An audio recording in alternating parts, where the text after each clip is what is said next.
Good afternoon sir. बसा. Good afternoon. Thank you sir. नाव न सांगता तुमची ओळख करून द्या. सर माझं गाव वरंद, जे की रायगड जिल्ह्यातील महाड्या तालुक्यात आहे. माझं ग्रॅज्युएशन सर पुण्यातून GSPM कॉलेज ऑफ इंजिनिअरिंगमधून इलेक्ट्रॉनिक्स अँड टेलिकम्युनिकेशन यातून झालेलं आहे.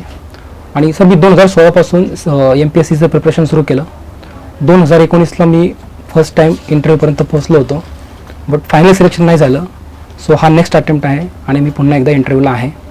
आणि सर मला स्पोर्ट्सची आवड आहे, त्यामध्ये मी कॉलेजला असताना कबड्डी टीमचा कॅप्टन होतो. अरे वा, चांगलं आहे. मग कबड्डी ऑलिम्पिकमध्ये असलं पाहिजे का? सर त्यासाठी प्रयत्न चालू आहेत, पण सध्या तरी नाही आहे. बट जर आपण प्रयत्न केले काय अट असते ऑलिम्पिकमध्ये खरा खेळ आणण्यासाठी? कोणती अट असते? सर तो मिनिमम 4 खंडांमध्ये आणि 75 देशांमध्ये खेळायला असला पाहिजे, तो पुरुषांद्वारे. आणि किमान 3 खंडांमध्ये आणि 45 देशांमध्ये तो महिलांद्वारे खेळायला पाहिजे. मोठ्या प्रमाणात खेळता आला पाहिजे. मग कबड्डी अट पूर्ण करताय? नाही सर, सध्या तरी नाही. कोणते देश खेळतात कबड्डी प्रामुख्याने? सर प्रामुख्याने एशियन कंट्रीजमध्ये खेळला जातो. त्याप्रमाणे याच्यामध्ये इंडिया आहे, इराण आहे, साऊथ कोरिया आहेत, ह्या मेजर टीम्स आहेत. तसंच सर अमेरिका खंडामध्ये पण खेळला जातो आणि ऑस्ट्रेलिया खंडामध्ये पण खेळला जातो सर. Okay okay. वरंद घाटाच्या इथे तानाजी मालुसरे यांचं गाव तिथेच आहे का? सर ते वरंद घाटा महाड तालुक्यात होतो. महाडच्या शेजारीच पोलादपूर तालुका आहे, त्यामध्ये उमरट नावाचं गाव आहे. तिथे तानाजी मालुसरेंचं गाव होतं. मग त्यांचं तिथे आता कुटुंब आहे तिथेच? सर कुटुंबाबद्दल मला माहित नाहीये, बरं तो तिथं त्यांचे शेलर मामा आणि तानाजी मालुसरे यांचं फक्त एक समाधी स्थळ आहे. शेलर मामा हे त्यांचे मामा होते तानाजी मालुसरे? नाही सर, मला एक्झॅक्टली नाही सांगता येणार, बट एक ऐतिहासिक कालीन त्यांच्यासोबत जे एक व्यक्तिमत्व होतं त्या. अच्छा, ओके.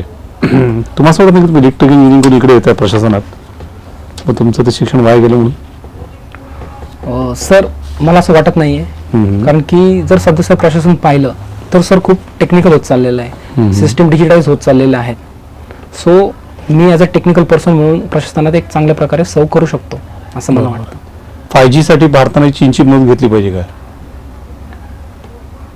सर एक सिक्युरिटी कॉन्सर्नचा मुद्दा येतो ह्यामध्ये. जर तो मुद्दा ऍड्रेस होत असेल तर तो करण्याची क्षमता आपल्यात आहे का? सर मला वाटतं की दुसऱ्या पण ज्या कंट्री आहेत, जसं आपल्या फ्रेंडली कंट्री आहेत, जपान, साऊथ कोरिया किंवा USA, ह्यांच्याकडून जर आपण ही 5G टेक्नॉलॉजीसाठी प्रयत्न. चीन ज्या स्वस्त याच्यात देते तसं कोणच देत नाहीये. सॉरी सर, मला एक्झॅक्टली नाही सांगता येणार, बट USA एक महासत्ता आहे जवळपास. त्यांच्या टेक्नॉलॉजी किंवा त्यांची जी सिस्टीम्स आहेत ह्या गोष्टी टॅकल करण्याच्या, त्या पण खूप प्रमाणात ॲडव्हान्स आहेत. स्टील ते पण विचार करतात की चायनाकडून जर आपण हे गोष्टी घेतल्या तर कुठेतरी आपल्या सिक्युरिटीला धोका होऊ शकतो. सो मला वाटतं की चायनाकडून नको. आपल्या आत्मविश्वासाच्या बळावर किंवा नाही आपण चेक करू आणि लावू असा आत्मविश्वास आपल्याकडे नाही का? म्हणजे समजा नाही सर आहे, आपण त्याबद्दल प्रयत्न पण सुरू केलेले आहेत. अच्छा. मग आपण त्या 5G HIT जे आता हे करणार आपण म्हणजे लॉन्च करणार आहोत, त्याच्यामुळे चीनी कंपन्यांना परवानगी दिली? सॉरी सर, मला एक्झॅक्टली नाही सांगता येणार. Okay okay. CDMA टेक्नॉलॉजी आणि GSM मध्ये काय फरक असतो? सॉरी सर, मला एक्झॅक्टली माहिती नाही, मी प्रयत्न करू सांगेन. Sir mobile GSM is global. Sorry sir. बरं, भारतनेट स्कीम तुला माहिती? भारतनेट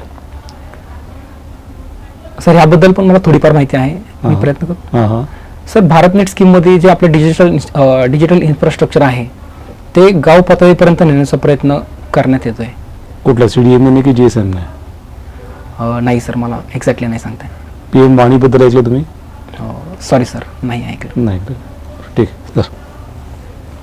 राजा, मला एक सांगता, सरचे म्हटले की 5G संदर्भात तुझं म्हणणं आहे की चायनीज नको आपण फ्रेंडली कंट्रीजकडनं घेतलं पाहिजे. मग मला सांगता, रशिया युक्रेन वॉर झाल्यानंतर रशियावरती सँक्शन्स लागले.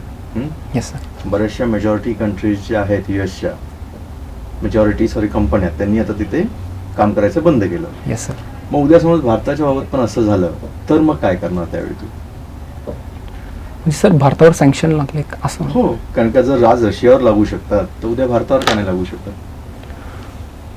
सर मला वाटत नाही की भारतावर सँक्शन का लागते. बरं? तू ज्योतिषी आहेस? नाही सर, मग? बट आपले सगळं जर आपण विचार केला तर आपल्या जवळपास सगळ्या कंट्री ज्या आहेत, महासत्ता असो किंवा कोणी, आपले एक फ्रेंडली रिलेशन आहेत. आणि सो जे मग आंतरराष्ट्रीय संबंधात कायमस्वरूपी मित्र किंवा शत्रू असतात का? सर असं कायमस्वरूपी कोणी मित्र किंवा शत्रू नसतं. मग? तर सर इंडियाची जी डिप्लोमसी चालू आहे हम्म. तर ती सध्या मला सर असं वाटतं की राईट नाऊ. पण उद्या जर असं झालंच, आज अमेरिकेची इच्छा आहे की आपण रशियाला कंडेम करावं, येस सर. आपण नाही केलं आणि आपण रशियाचीच बाजू घेतली समज, तर ते उद्या भारतावरती पण टाकू शकतात की भारताला ही उपकरणं द्यायची नाही. Yes sir. मग काय करणार तुम्ही? पाहिजे नको आपल्याला? सर मग आपण स्वतः त्यासाठी सक्षम होण्यासाठी प्रयत्न केले पाहिजे. आत्मनिर्भर भारत. आत्मनिर्भर पण व्हायला. याच्यासाठी मग काय काय केलं आपण? Sir about 5G. हां, सॉरी सर, मला एक्झॅक्टली नाही सांगता येत. बरं. तुला BSNLचं प्रायव्हेटायझेशन व्हावं असं वाटतं का? BSNLचं. गरज सर- काय BSNLची? सर मला असं वैयक्तिक वाटतं की जर इफिशियन्सी वाढणार असेल कुठल्याही सेक्टरची असू द्या, तर त्याचं प्रायव्हेटायझेशन झालं तर ती चांगली गोष्ट आहे सर. बरं, ठीक आहे. मग प्रायव्हेटायझेशन झालं तर चांगली गोष्ट आहे. हो सर.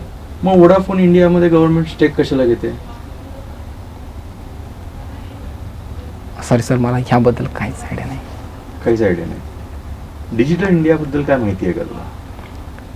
सर डिजिटल इंडिया हा गव्हर्नमेंटचा एक प्रोजेक्ट आहे आपला, गव्हर्नमेंट ऑफ इंडियाचा, ज्याच्या प्रमाणात जवळ 3 फॅक्टर आहेत, ज्यामध्ये डिजिटल लिटरसी वाढवणे, डिजिटल इन्फ्रास्ट्रक्चर वाढवणे आणि ज्या आपल्या सर्व्हिसेस आहेत गव्हर्नमेंटच्या त्या डिजिटली जनतेपर्यंत प्रोव्हाइड करणे. पण ऑनलाईन एज्युकेशनमुळे अर्बन रुरल डिजिटल डिवाइड बाहेर दिसून येते की जेंडर डिवाइड पण दिसून येते? सर मला असं वाटतं की दोन्ही प्रकारचे, कसं काय? कारण की सर आपण पाहिलं तर जो गावा साईडला समजून घ्या तर तेवढं प्रकारचं इन्फ्रास्ट्रक्चर कमी आहे. सो तुम्हाला 4Gचं नेटवर्क त्या पद्धतीत नाही आहे. सो मुलांना, आपण आता रिसेंटली काही काही एक्झाम्पल पाहिले तर मुलांना एक डोंगर पार करून एका ठिकाणी जावं लागतं त्यासाठी. हाच प्रॉब्लेम सर शहरामध्ये येत नाही आहे. सो हा कुठेतरी शहर आणि गावामध्ये जो इन्फ्रास्ट्रक्चरचा प्रॉब्लेम आहे तो आहे. आणि सर जर घरात 1, 2, 3 मुलं असतील तर जनरली जो मुलगा आहे आणि त्याला जास्त प्रेफरन्स दिला जातो ॲज कम्पेअर टू मुलगी.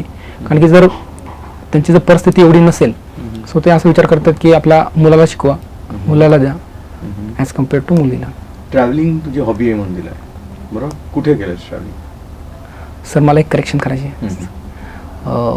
सर ही ओल्ड प्रोफाईल आहे ॲक्च्युली. ह्या प्रोफाईलमध्ये आणि आयोगाकडे जी आता नवीन प्रोफाईल आहे हां, मी ही करेक्शन केली होती. मग काय केलं आयोगामध्ये? काय केलं? सर ह्यावेळेसच्या एक्झाममध्ये मी जी काय माझी हॉबी आहे ती एक्सरसाइज टाकली आहे आणि बरं, बदलली आहे. ठीक आहे, एक्सरसाइज टाकली. ओके. कुठल्या टाईपची एक्सरसाइज? सर मी कार्डिओव्हास्क्युलर एक्सरसाइज करतो सकाळी उठल्यावरती आणि नंतर जो व्यायाम असतो आपला शारीरिक सगळा म्हणजे टोटल बॉडीचा तो करतो. कार्डिओमध्ये काय करतोस तू? कार्डिओमध्ये सर मी स्किपिंग करतो. बरं, मला सांग आता एखादा कार्डिओ पेशंट असेल, कार्डिओ पेशंट, तर त्यांनी ट्रेडमिलवरती करावी का एक्सरसाइज? सर मला वाटतं नाही. का बरं? कारण की त्यांना ऑलरेडी हार्टचे प्रॉब्लेम आहेत. सो आपण ज्यावेळेस एक्सरसाइज करतो त्यावेळेस आपले हार्ट रेट खूप जास्त प्रमाणात वाढलेला असतो. सो मे बी त्यांना तो एक प्रॉब्लेम येऊ शकतो की हे करण्यापेक्षा जो निरोगी माणूस आहे ॲक्च्युली त्याला इन फ्युचर असे प्रॉब्लेम न होत त्यासाठी ऑलरेडी सर आधीच हे जे एक्सरसाइज केलेली मला वाटते योग्य आहे. मग ज्याला कार्डिओचा इश्यू आहे, तू बोला मी कार्डिओचे व्यायाम करतो, मग ज्याला कार्डिओचा इश्यू आहे त्याने कुठले व्यायाम करायचे? सर त्यांनी नॉर्मल वॉकिंग जर केलं किंवा जे अदर एक्सरसाइज असतील त्या की तुम्हाला एक्सरसाइज हार्म नाही करणार त्या सर तुम्ही करू शकता. ठीक आहे. सर, सर तुम्हाला कबड्डीबद्दल विचारत होते. तुम्ही कबड्डी खेळता. Yes sir. आणि ऑलिम्पिक बद्दल सुद्धा क्वेश्चन केले. Yes sir. भारताने कधी ऑलिम्पिकमध्ये कबड्डी खेळली आहे का? सर 1935ला, एक्झॅक्ट मला तारीख नाही आठवत, पण 1935ला जे जर्मन म्युनिच ऑलिम्पिक झालं होतं जर्मनीमध्ये त्यावेळी सर कबड्डी हा गेम एक म्हणजे ॲक्च्युली तो स्पोर्ट्स म्हणून नाही खेळला गेला पण एक प्रमोशन म्हणून. अच्छा. हां त्यावेळेस तो खेळला गेला होता पण त्यावेळेस इंडिया खेळली होती का नाही मला माहिती नाही पण तू त्या ऑलिम्पिकमध्ये कोणी एक खेळून दाखवलं होतं माहिती आहे तुम्हाला? सॉरी सर मला एक्झॅक्टली नाही सांगता. अच्छा. महाडच्या आहात तुम्ही? Yes sir. हा महाड सत्याग्रह म्हणजे काय होतं नेमकं? सर महाड सत्याग्रह हा डॉक्टर बाबासाहेब आंबेडकरांनी जो 14 तारीख इथं केला तर सो जो आपला एक सेक्शन दलित सेक्शन होता, दलित सेक्शन वर्ग होता, ज्यांना की सर त्या तलावातलं पाणी पिणं आलं नव्हतं, जे की प्रत्येक कम्युनिटीला आलं होतं. इवन जे प्राणी होते आपले त्यांना पण ते आलं होतं. बट त्या कम्युनिटीला नसल्यामुळं की आपला एक हक्क, पाणी हा हक्क मिळवण्यासाठी डॉक्टर बाबासाहेब आंबेडकरांनी तो सत्याग्रह केला होता. फक्त पाण्यासाठी हवे आहे ते? सर पाण्यासाठी नाही म्हणता येणार, एक समानता, एक त्यांना समान एक म्हणजे आम्ही पण एक मनुष्यजात आहोत आणि आम्हाला पण एक समान हक्क आहेत, हे त्यांना कुठेतरी ते सिद्ध करायचं होतं आणि त्यासाठी बाबासाहेबांनी तो सत्याग्रह केला. तर आंबेडकरांचा सत्याग्रह आणि गांधीजींचा सत्याग्रह याच्यामध्ये काय फरक असतो? दोघांनी सत्याग्रह केलेत म्हणजे येस सर. फरक आहे का काही एकच सत्याग्रह म्हणजे? सर बाबासाहेब आंबेडकरांचे सत्याग्रह होते ते मेनली मला असं वाटतं की एक आपला जो समाज होता, सामाजिक समानता या रिलेटेड त्यांचे मॅक्सिमम सत्याग्रह होतं तेच की समानता यावी प्रत्येक घटकामध्ये. आणि सर गांधीजींचे सत्याग्रह पाहिले तर ते कुठेतरी स्वातंत्र्य लढ्यासाठी मॅक्सिमम होते आणि त्यांनी समानता आणण्यासाठी पण प्रयत्न केले. पण मेजरली बाबासाहेबांचे जे सत्याग्रह होते ते सामाजिक एकतेसाठी होते. आणि जर गांधीजींचा विचार केला तर त्यांचे सत्याग्रह त्यांनी केले तर ते इंग्रज परकीय शासनाविरुद्ध स्वातंत्र्य मिळावं त्यासाठी केले. अच्छा सर, तुम्हाला इंटरनेट बद्दल विचारत होते आणि एज्युकेशन बद्दल सरांनी विचारलं की इंटरनेटमुळे काही मुलं बॅकवर्ड राहिली. तुम्हाला वाटतं का असं जे गाव खेड्यातले मुलं आहेत ते थोडे मागे पडली या काळात? हो येस सर, मला नक्कीच वाटतं मागे पडली. मग आता पुढे आणण्यासाठी काय करावं नेमकं? सर तोच आपलं जे गव्हर्नमेंट इंडियाची स्कीम आहे, ज्या प्रकारे डिजिटल इन्फ्रास्ट्रक्चर जे प्रत्येक गाव खेड्यापर्यंत पोहोचवायचं आहे ते सर आपल्याला लवकरात लवकर पोहोचवावं लागेल. ते तर त्यावेळेस सुद्धा होती ना, सर- आता नवीन स्कीम लॉन्च केली. सर मला स्कीमबद्दल नाही माहिती, परंतु ज्या प्रमाणात इन्फ्रास्ट्रक्चर पोहोचलं पाहिजे त्या प्रमाणात अजूनपर्यंत गेलं नाही आहे. सो आपल्यासाठी त्यासाठी जास्तीत जास्त प्रयत्न करायला हवेत. बर, हलाल मीठ बद्दल काय भूमिका आहे तुमची? माहिती आहे तुम्हाला हलाल म्हणजे काय असतं? सर हलालबद्दल म्हणजे असं मला एक्झॅक्टली नाही माहिती, पण थोडंफार नॉलेज आहे मला त्याबद्दल. सांगा. हलाल म्हणजे जो प्राणी जिवंत असतो त्याची मानेची नस कापून, सर मला एवढंच माहिती की मानेची नस कापली जाते आणि त्याला ते जे मीठ असतं त्याला ते हलाल मीठ म्हणतात. त्याला बॉयकॉट करायचं बोललं गेलं, आता असं का होतं म्हणजे नेमकं? नाही सर, मला ह्याबद्दल मी अवेअर नाही आहे. बरं, हिजाबवरती काय व्ह्यूज आहेत तुमचे? हिजाब सर माननीय कर्नाटक हायकोर्टाने जो निर्णय दिला आहे की हिजाब बंदी जे कॉलेज इन्स्टिट्यूशन आहेत त्यामध्ये घातली गेली पाहिजे, सर मला असं वाटतं की कर्नाटक हायकोर्टचा निर्णय योग्य आहे. तुम्हाला काय वाटतं पर्सनली? सर मला वैयक्तिक असं वाटतं की सगळ्यात महत्त्वाचं काय असेल तर आपलं लिटरसी, ते एज्युकेशन. आणि त्यामध्ये सर इंडिया एक महिला साक्षरता म्हणून बऱ्या प्रमाणात मागे आहे. सर तर मला असं वाटतं की ह्या प्रकारच्या बंदी घालून आपण ज्या सेक्शन आहेत की जे धार्मिक कट्टरवादी आहेत त्या लोकांना कुठेतरी शिक्षणापासून आपण वंचित ठेवतो आहे. कारण की तेवढा अजून अवेअरनेस नाही आहे की जो प्रमाणात सर अवेअरनेस एकदा वाढला इंडियामध्ये की ह्या गोष्टी ओके आहेत की हिजाब न घालता पण शिक्षण घेता येऊ शकतं, तोपर्यंत तर सर मला असं वाटतं की आपण शिक्षणाला महत्त्व द्यायला पाहिजे, न की कपड्यांना. अच्छा, महाराष्ट्र कोळसा उत्पादन होतो का? Yes sir. मग नेहमी असं का बोललं जातं की कोळसा खूप कमी पडतोय, फार नियमन करावं लागेल, असं का होतं नेमकं? सर आपली जी इलेक्ट्रिसिटी डिपेंडन्सी आहे ती मॅक्सिमम थर्मल पॉवर प्लांटवर अवलंबून आहे. त्यासाठी आपल्याला कोळसा लागतो आणि सर ते ऑल ओव्हर इंडिया डिस्ट्रीब्युशन करावं लागतं. आणि जे काही आपले कोल ब्लॉक आहेत ते मध्य प्रदेश, छत्तीसगड किंवा इत्यादी राज्यांमध्ये हे ॲलोकेट आहे, तिथे आहेत. आणि सो त्यांचं उत्पादन आहे, सो ते कुठेतरी कमी पडतं आहे आपल्यासाठी. महाराष्ट्रातलं काय मग? तुम्ही बोलले महाराष्ट्रात सुद्धा होतं. येस सर, महाराष्ट्रात सुद्धा होतं. अच्छा, मग भारनियमन नेहमी विदर्भ किंवा मराठवाडा तिकडेच केलं जातं, पुणे मुंबई या शहरांमध्ये कमी होतं किंवा नाही होत, असं Yes, का sir. असतं नेहमी? सर पुणे आणि मुंबई हे जर आपल्या महाराष्ट्राचं किंवा भारताचं एक आर्थिकदृष्ट्या एक प्रमुख केंद्र आहेत. सो ह्यातनं ही जर केंद्र बंद पडली सो तर आपल्या आर्थिक प्रगतीमध्ये कुठेतरी अडथळा येऊ शकतो ॲज कम्पेअर टू विदर्भ आणि मराठवाडा. त्यामुळे मला वाटतं सर की मग त्या लोकांना कसं पुढे आणता येईल? म्हणजे आता लाईट जर का बंद केली, इलेक्ट्रिसिटी बंद केली तर तिकडे इंडस्ट्री जाणारच नाही ना. Yes sir. लोकांना माहित पडेल की नाही तिथे असं सगळे इश्यू असतात, लोक जाणारच नाही. Yes sir. मग त्यांना कसं पुढे आणता येईल आता? सर मला असं वाटतं की जे आपलं बेसिक इन्फ्रास्ट्रक्चर आहे की तुमचं एनर्जी सेक्टर हे प्रत्येक प्रकारचं तुम्हाला प्रत्येक एरियामध्ये, तो विदर्भ असो, मराठवाडा असो किंवा कोकण असो, इथं सगळीकडे प्रोव्हाइड केलं पाहिजे. जे आपली डेफिशियन्सी आहे एनर्जी सेक्टरची किंवा रोड इन्फ्रास्ट्रक्चर हे प्रत्येक ठिकाणी आपण पोहोचवलं पाहिजे. आणि जे एरिया आहेत असे मागास एरिया आहेत तिथं जे इंडस्ट्री आहेत त्यांना थोडा इन्सेंटिव्ह देऊन किंवा त्यांना असं काहीतरी करून सर त्यांना तिथे पण आपण विकासाला प्रोत्साहन करता येऊ शकतं. इलेक्ट्रिक व्हेकलचं भविष्य वाटतं का तुम्हाला भारतात, महाराष्ट्रात, भारतात? येस सर, मला नक्कीच असं वाटतं की इलेक्ट्रिक व्हेकल भविष्य आहे. त्या गाड्या खूप महाग असतात, त्याचं कारण माहिती आहे तुम्हाला? सर त्यात मुख्य प्रॉब्लेम आहे तो लिथियम आयन बॅटरीचा.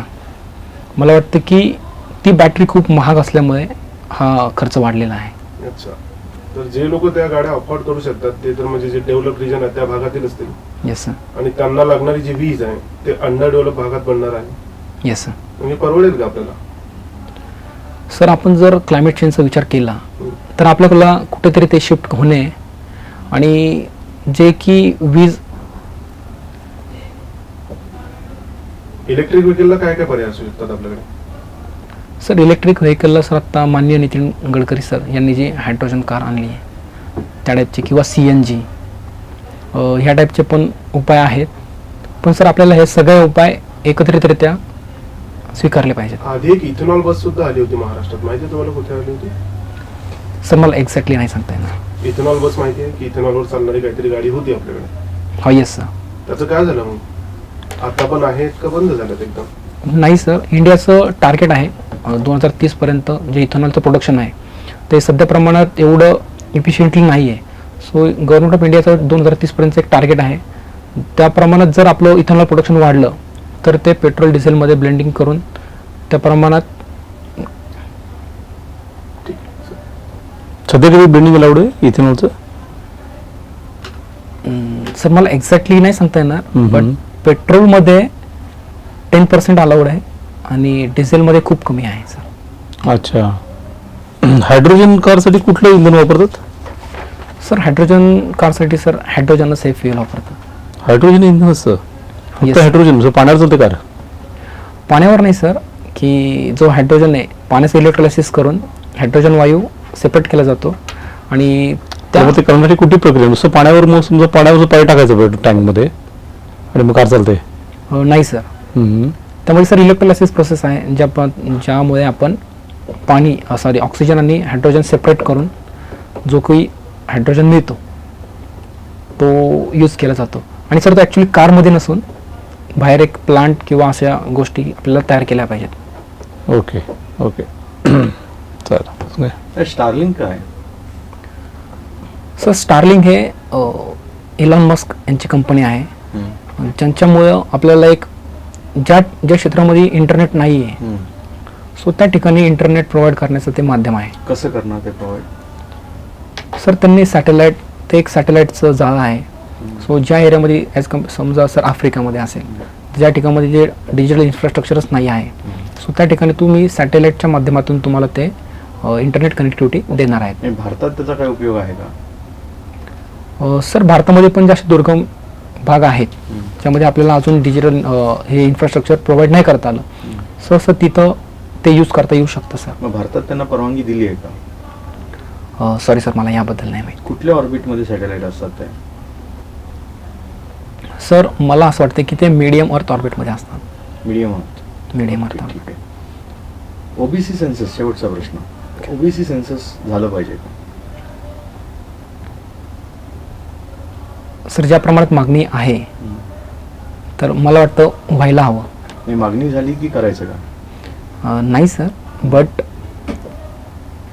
त्या प्रमाणात तो एक सेक्शन किती आहे किंवा आपल्याला त्या सेक्शनसाठी काय प्रमाणात योजना आणता येईल, त्यांचे ॲक्च्युअल प्रॉब्लेम किती आहेत, ह्या प्रकारचं आपल्याला सगळ्या गोष्टी त्यातनं आपल्याला माहिती होतील आणि सो त्यांच्यासाठी आपल्याला चांगल्या प्रमाणात योजना म्हणा किंवा काय करता येऊ शकतं. कॅम्पसमधनं काही सिलेक्शन झालं होतं तुमचं? सॉरी सर, नाही. कॅम्पसमधून तुमचं फायनल इयरला काही सिलेक्शन वगैरे जॉबसाठी? नाही सर. नव्हतं, म्हणून तुम्ही इथे आला का प्रिपरेशन करताय? असं नाही आहे सर, मग मी कॉलेजमध्ये असतानाच ज्या एक्स्ट्रा करिक्युलर ॲक्टिव्हिटी आहेत, स्पोर्ट्स म्हणा किंवा इव्हेंट मॅनेजमेंट म्हणा, ह्या गोष्टींमध्येच मी जास्त ॲक्टिव्ह होतो. सर तुम्हाला वाटतं की जे माझे ते गुण आहेत ह्या पद्धतीचे, सो मला वाटतं की ते कुठेतरी सिव्हिल सर्व्हिसेसमध्ये कामाला येऊ शकतात. इव्हेंट मॅनेजमेंट सिव्हिल सर्व्हिसला कसं कामाला येणार राजा? इव्हेंट मॅनेजमेंट सिव्हिल सर्व्हिसमध्ये कसं कामाला येणार? सिव्हिल सर्व्हिसमध्ये जे अधिकारी असतात त्यांचं काम इव्हेंट मॅनेजमेंट असतं की ॲडमिनिस्ट्रेशन असतं? ॲडमिनिस्ट्रेशन असतं सर, पण तुम्ही इव्हेंट मॅनेजमेंट करता त्यावेळी जर तुम्हाला टीमला सोबत घेऊन काम करायचं असतं, तुम्हाला एक्सपिरियन्स असतो सगळ्यांना घेऊन जाणे, सर तो त्या क्वालिटीज माझ्यात कुठेतरी डेव्हलप झालेल्या आहेत. सो त्या क्वालिटीजचा उपयोग मी ॲडमिनिस्ट्रेशनमध्ये करू शकतो. ॲडमिनिस्ट्रेशन आणि मॅनेजमेंटमध्ये काही फरक असतो का?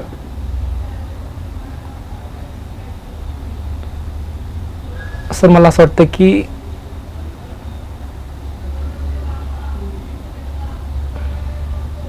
ॲडमिनिस्ट्रेशनमध्ये मॅनेजमेंट असतं सर, कारण की तुम्हाला कुठलं असं मला एक्झॅक्टली नाही सांगता येत. ॲडमिनिस्ट्रेशन म्हणजे काय? सर प्रशासन. प्रशासन म्हणजे काय? सर एक आपली